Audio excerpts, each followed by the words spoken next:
भारत की हर एक नदी एक ही रास्ते पर चलती है, पूर्व की तरफ, बंगाल की खाड़ी में समाने के लिए।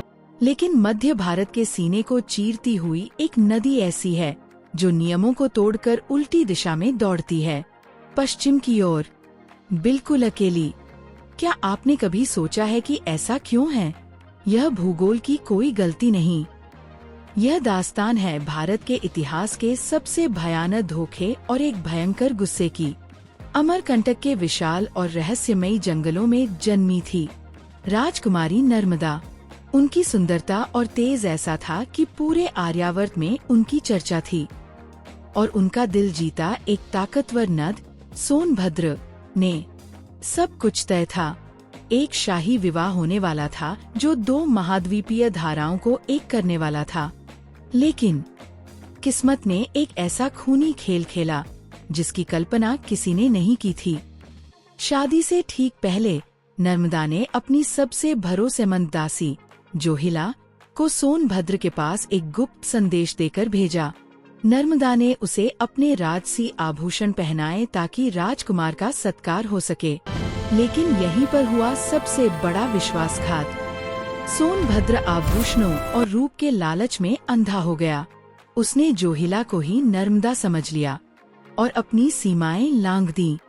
जिसे संदेश वाहक बनना था वो खुद राजकुमारी का हक छीन बैठी। और फिर हुआ धमाका। जब नर्मदा को इस घिनौनी साजिश का पता चला तो उनका सब्र टूट गया। उनका रूप एक भयानक महाकाली के प्रकोप में बदल गया। वे मौके पर पहुंची और अपनी आँखों से वो बेवफाई देखी। नर्मदा का दिल टूटकर चूर हो गया, लेकिन आँखों में आंसू नहीं, ज्वाला थी। उन्होंने उसी पल अपनी राह बदली, पहाड़ों की छाती को चीरा और कसम खाई कि वो कभी मुड़कर सोनभद्र का मुंह नहीं देखेंगी।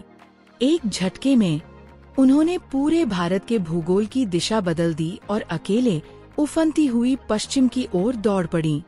आज सदियां बीत चुकी हैं। सोनभद्र और जोहिला एक साथ बहकर इतिहास में खो गए। लेकिन नर्मदा आज भी एक अटूट स्वाभिमान के साथ चट्टानों से टकराती हुई अरब सागर की ओर बहती है। ये सिर्फ एक नदी नहीं, यह एक राजकुमारी का कभी न झुकने वाला अहंकार है। अगर भारत की इस तूफानी लोक कथा ने आपके रोंगटे खड़े कर दिए तो वीडियो को लाइक करें और लाइफ एटलास को अभी सब्सक्राइब करें।